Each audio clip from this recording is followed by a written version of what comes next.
Hi అండి. నమస్తే. Welcome to Suhasini's kitchen. నేను మీ సుహాస్ని రెడ్డి. ఈరోజు మన కిచెన్‌లో ఒక హెల్తీ ఫుడ్‌ని ప్రిపేర్ చేసి చూపించబోతున్నా.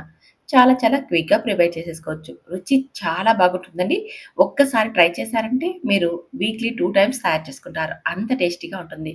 ఇక చిన్న పిల్లలు కూడా ఈ రుచికి చాలా ఫిదా అయిపోతారు. అంత రుచిగా ఉంటుంది. మార్నింగ్ టైమ్‌లో బ్రేక్‌ఫాస్ట్‌కైనా, నైట్ డిన్నర్‌కైనా ఇది చాలా చాలా బాగుంటుంది. ఇప్పుడు డాక్టర్లు చాలామంది చెప్తున్నారు కదా! మనకి బీపీ ఉన్నా, షుగర్ ఉన్నా, బరువు తగ్గాలనుకున్నా సరే, జొన్నల్ని ఎక్కువగా తీసుకోమని చెప్తున్నారు. మనం జొన్నలతో రొట్టెలు చేసుకోవాలంటే చాలా టైం పడతది. ఇలా చేశారంటే చాలా చాలా ఈజీగా తయారు చేసేసుకోవచ్చు. మరింకెందుకు ఆలస్యం? ఒక్కసారి ఈ వీడియోని ఫుల్‌గా చూడండి. దీనికోసం ఒక మిక్సీ గిన్నె తీసుకోండి. అందులోకి ఒక కప్పు జొన్నల్ని వేసుకోండి.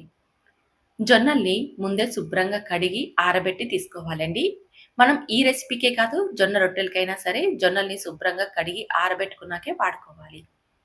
ఇప్పుడు మనం ఏ కప్పుతో అయితే జొన్నల్ని తీసుకున్నామో అదే కప్పుతో హాఫ్ కప్పు కందిపప్పును, హాఫ్ కప్పు పెసరపప్పును వేసుకోవాలి. ఇదంతా కూడా నైస్ రవ్వలాగా మనం గ్రైండ్ చేసేసుకోవాలి. మెత్తని పౌడర్ లాగా కాకుండా మీరు నైస్ రవ్వలాగా చూడండి ఇక్కడ నైస్‌గా నూకలాగా ఉంది కదా! ఈ విధంగా గ్రైండ్ చేసుకోవాలి. అప్పుడే మనకి ఈ రెసిపీకి చాలా బాగుంటుంది. ఇప్పుడు స్టవ్ మీద మందపాటి కడాయిని పెట్టుకోండి. లేదంటే నాన్ స్టిక్ కడాయి అయినా సరిపోతుంది. మందంగా ఉంటేనే ఈ జొన్నతో చేసుకునే రెసిపీ అనేది మనకి పర్ఫెక్ట్‌గా వస్తుంది. లేదనుకోండి పెనంకి చాలా అతుక్కుపోతుంది. అందుకని మందంగా ఉన్న పెనం కానీ, లేదా నాన్ స్టిక్ పెనం కానీ వాడుకోండి. ఇప్పుడు కొద్దిగా నూనెను కానీ, నెయ్యిని కానీ వేసుకొని ఆవాలు, జీలకర్ర వేసి బాగా వేగాక ఇందులోకి 5, 6 వెల్లుల్లి రెబ్బలని చిన్న ముక్కలుగా కట్ చేసి వేసుకోండి. అలాగే 2 ఇంచుల అల్లంని కూడా ముక్కలుగా కట్ చేసి వేసుకొని ఇదంతా లైట్ గోల్డెన్ కలర్ వచ్చేదాకా వేయించుకున్నాక కట్ చేసుకున్న 4 పచ్చిమిర్చిని, అలాగే 10 మిరియాల్ని కచ్చా పచ్చాగా దంచి వేసుకోండి.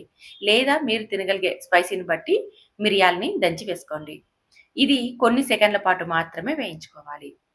కొన్ని సెకన్ల తర్వాత ఇందులోకి కట్ చేసుకున్న ఒక ఉల్లిపాయని, 3 లేదా 4 బీన్స్‌ని, అలాగే ఒక బీట్రూటు, ఒక క్యారెట్‌ని కట్ చేసి వేసుకోవాలి. చిన్న ముక్కలుగా కట్ చేసి వేసుకున్నామంటే అన్నీ కూడా ఈవెన్‌గా ఫ్రై అయిపోతాయి.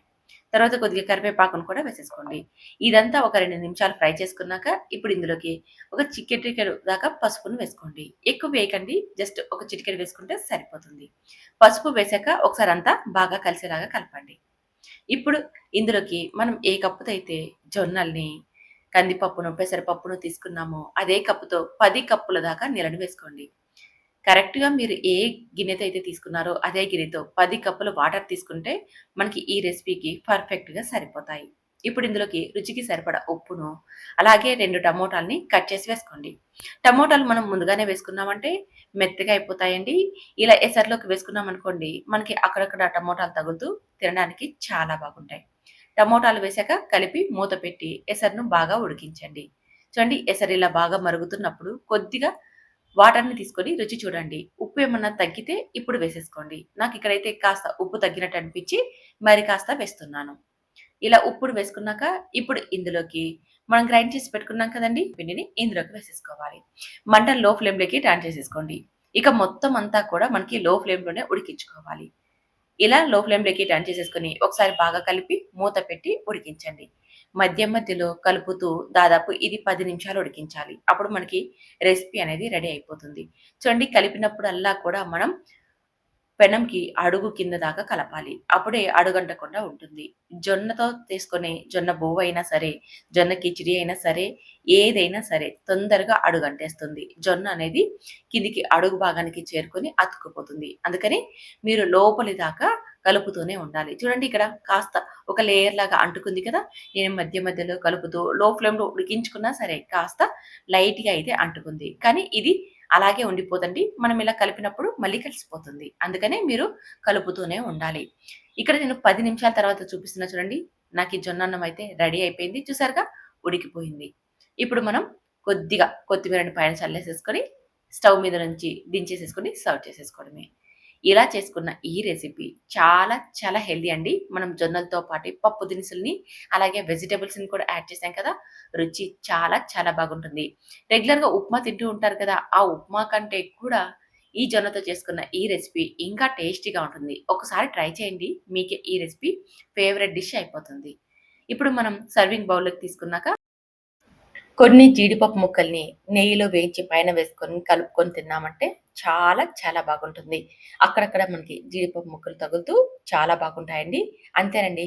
హెల్తీ డిష్ అయితే రెడీ అయిపోయింది. మార్నింగ్ టైమ్‌లో అయినా లేదా ఈవినింగ్ టైమ్‌లో అయినా ఇది మనకి చాలా చాలా బాగుంటుంది. పిల్లలు కూడా ఈ రెసిపీని ఇష్టంగా తింటారు. మీకు ఎక్కడే గాని జొన్నలతో చేసినట్టుగా ఆ టేస్టే తెలియదండి.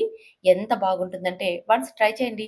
ట్రై చేసి టేస్ట్ ఎలా వచ్చిందో కామెంట్ చేయండి. నచ్చితే మాత్రం మళ్ళీ మీరు మన ఛానల్‌లోకి వచ్చి కామెంట్ చేయండి. అలాగే ఈ వీడియోని మీ ఫ్రెండ్స్, ఫ్యామిలీ మెంబర్ కూడా షేర్ చేయండి. మరి ట్రై చేస్తారు కదూ! ట్రై చేసిన తర్వాత కామెంట్ చేయడం మాత్రం అస్సలు మర్చిపోకండి. Thank you for watching.